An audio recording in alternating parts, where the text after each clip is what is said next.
I like that, with the chemistry, yeah, I'm on you.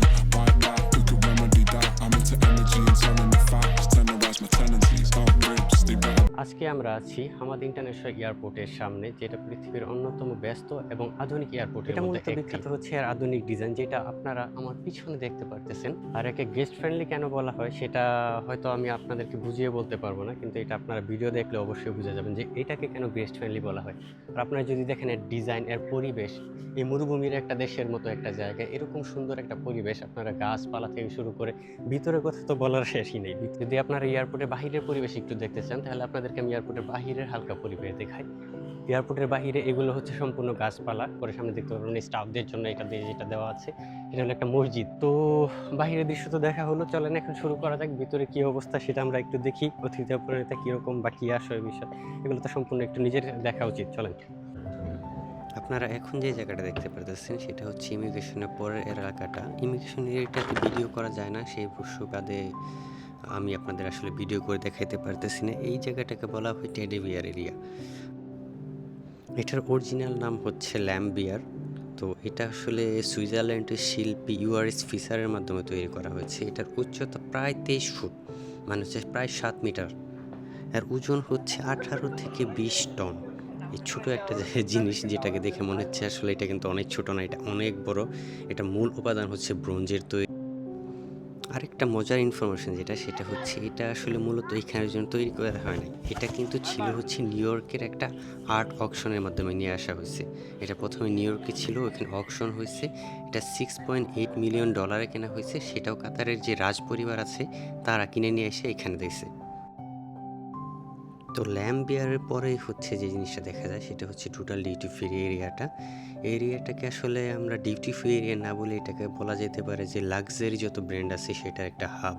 এই হাবটা হচ্ছে এখানে আমার সামনে যেটা দেখতে পাচ্ছেন, হাতের বাম পাশে লুই ভিটন, তার ডান পাশে আছে হচ্ছে হার্মিস, তারপরে ডিওর। মানে এত সব ব্র্যান্ড এত কাছে, যেটা আসলে অন্যান্য কোনো এয়ারপোর্টে মনে হয় না দেখা যায়। এছাড়াও আরও ভিতরে আরও অনেক লাক্সারি ব্র্যান্ড আছে, যেগুলো হচ্ছে আমাদের পক্ষে নাম উচ্চারণ করা অনেক কঠিন হয়ে যায়। তো আস্তে ধীরে আপনারা উপভোগ করতে থাকেন আসলে লাক্সারিটা কত রকম। ভিতরে যাওয়া হয়তো আমার পক্ষে সম্ভব না, একজন সাধারণ জনগণ হিসাবে এটার ভিতর থেকে কেনাকাটা করা আমার পক্ষে আদৌ সম্ভব না, তবে আমরা বাইরে থেকেই দেখি। এবং কাতার তার বিখ্যাত আরেকটা দিক হচ্ছে যে অটোমেটেড ট্রেন। আসলে অনেক এয়ারপোর্টে অটোমেটেড ট্রেন আছে, যেটা আমিও দেখছি। বাট এইখানের যে পরিষ্কার পরিচ্ছন্নতার ব্যাপারটা আছে, এখানের যে আপনার অপারেশনের যে তাদের ব্যাপারটা আছে, এটার জন্য মূলত তারা বিখ্যাত। এখানে যে ট্রেনগুলো দেখবেন প্রত্যেক 3 মিনিট অন্তর অন্তর আসতেছে যাইতেছে। জায়গাটা খুবই ছোট, বাট এটা যে অটোমেশনের যে ব্যাপারটা আছে সেটা আসলে অনেক উন্নত। অন্যান্য যেমন আমি থাইল্যান্ড এয়ারপোর্টে দেখছি, তাদের যে ট্রেনগুলো এগুলো দেখে মনে হয় যে বাংলাদেশের হচ্ছে আমাদের রেল লাইনে যে ট্রেনগুলো চলতেছে এরকম। বাট এগুলো এত স্মুথ এই ট্রেনগুলো, এটা আসলে অনেকটা ভার্টিক্যাল লিফট বলা যেতে পারে। তো আপনি যে আপনার উপরে ওঠার পরে যে ভিউটা দেখতে পারবেন, সামনে হচ্ছে আপনার 2 রকম ব্যবস্থা আছে। আপনি ট্রেন দিয়েও যেতে পারবেন সিইডি গেট পর্যন্ত, অথবা আপনার নিচে হাঁটার ব্যবস্থা আছে, সেটাও যেতে পারবেন। তো আমরা হচ্ছে মূলত ট্রেন দিয়ে যাই, দেখি পরিবেশটা কীরকম, ট্রেন থেকে কীরকম দেখা যায়। অবশ্যই নিচের পরিবেশটা আপনাদের দেখানো হবে, বাট এটা পরে আমি দেখাবো। আগে প্রথমে ট্রেন থেকে পরিবেশটা দেখা যাক।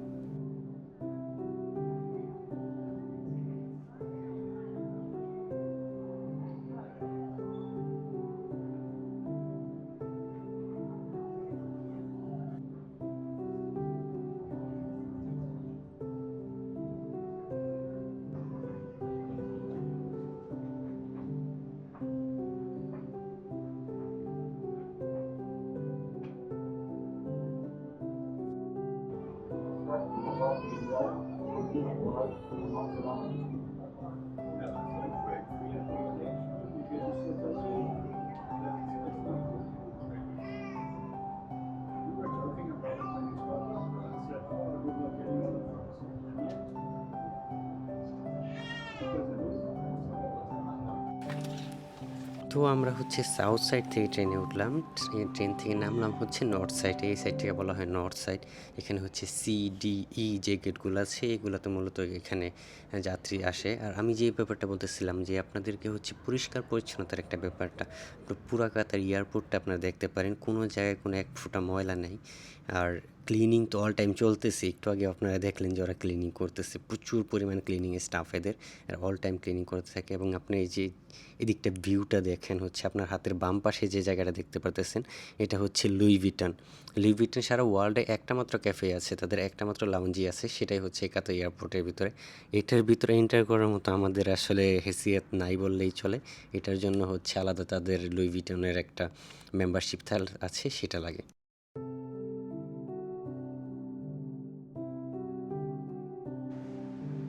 যেটাকে দেখে কোনোভাবেই মনে হয় না যে এটা আসলে একটা এয়ারপোর্টের ভিতরে অবস্থিত।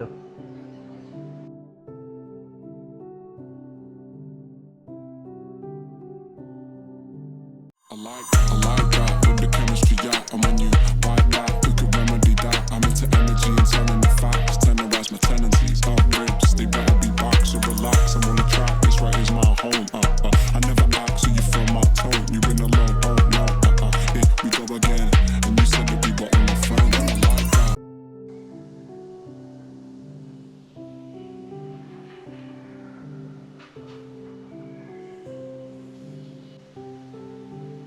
তো আসলে 10 থেকে 12 ঘন্টা একটা জার্নির পর এরকম একটা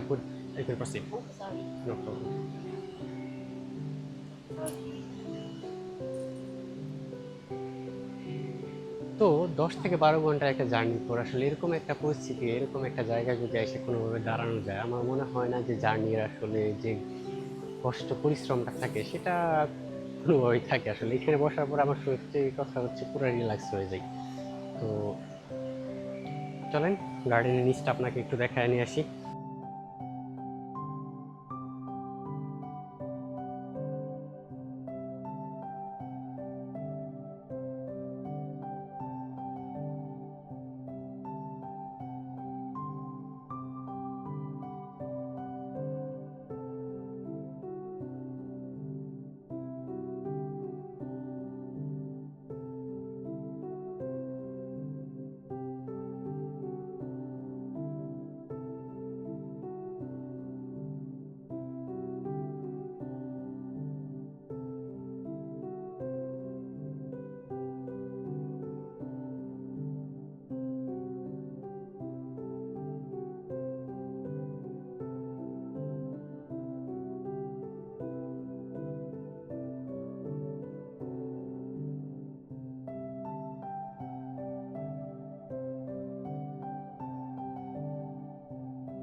যারা আসলে কাতার হয়ে এখানে জার্নি করেন তাদেরকে আমি একটাই বলবো, যদি কাতারে আসেন সেক্ষেত্রে অবশ্যই এই জায়গাটায় এসে আপনারা কিছুক্ষণ হলেও বসে এই জায়গার পরিবেশটা আপনারা উপভোগ করে তারপরে যাবেন। এই জায়গার পরিবেশের সঙ্গে সত্যি বলতে আমার তো মনে হচ্ছে যে ফ্লাইটে না উঠে আমি এখানে বসে থাকি।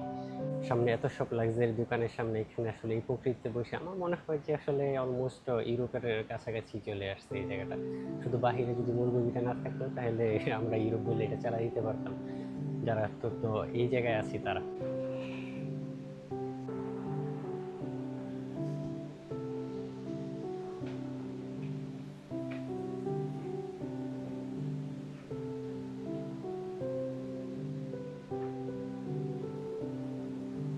আমার তো আসলে মন চাইতেছে যে ভিতরে যায়, জঙ্গলের ভিতরে আমি মাছ ধরা শুরু করবো, আবার কিছু পানিও দেখা যাচ্ছে। আমার তো মন চাইতেছে ওই পাশে যায় মাছ ধরা শুরু করবো, কিন্তু আসলে বাস্তবিকভাবে এটা সম্ভব না। এই পাশে দেখতে পান, এই যে পাশে যে জায়গাটা আছে এটা হচ্ছে আল মারজান লাউঞ্জ। উপর থেকে দেখতে যতটা সুন্দর, ভিতরে এসে বসলে আসলে তার থেকে অধিক সুন্দর মনে হয় আমার কাছে।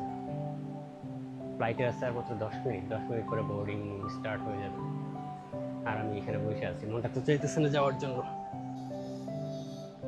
যদি লাক্সারি ব্র্যান্ডের কথা বলা হয় তাহলে এখানে আরেকটা জায়গা আছে যেটা একটানা হচ্ছে শুধু লাক্সারি আর লাক্সারি ব্র্যান্ডের। সেক্ষেত্রে আপনি দেখতে পারেন আমাদের ডান পাশে আছে ডিওর। ডিওর তিনটা ডিওর একটা না ভাই, এদেরকে মানুষকে ফকির করে ফেলানোর চিন্তা ভাবনা আছে। ডিওর উপর গুচি, ভাই গুচির দিকে যাওয়ার আসলে সামর্থ্য আমাদের নাই। ডিওর থেকে মাঝে মধ্যে 2-1টা কেনা হয়, তারপর আম্মুর জন্য, নিজের জন্য আজ পর্যন্ত কোনো কিছু কিনি, হয়তো ছোটো লিপস্টিক। এই পাশে আপনার আছে ফেন্ডির পরে হচ্ছে বারবারি। ভাই এগুলো উচ্চারণ করা তো আমার পক্ষে প্রায় অলমোস্ট অসম্ভব হয়ে যেতেছে। আজকে আপনাদেরকে এয়ারপোর্টে এতটুকু দেখাইতে পারলাম, আমার বোর্ডিংয়ের টাইম হয়ে গেছে, এই জন্য খুব বেশি আর আপনাদেরকে দেখাইতে পারলাম না। সামনে ইজিপ্ট যাইতেছি, আজকের ফ্লাইটে ইজিপ্ট যাইতেছি, সেটার ভিডিও অবশ্যই নিয়ে আসবো। তো দেখা যাক পরের ভিডিওতে আপনাদেরকে কাছে পাই কিনা আবার।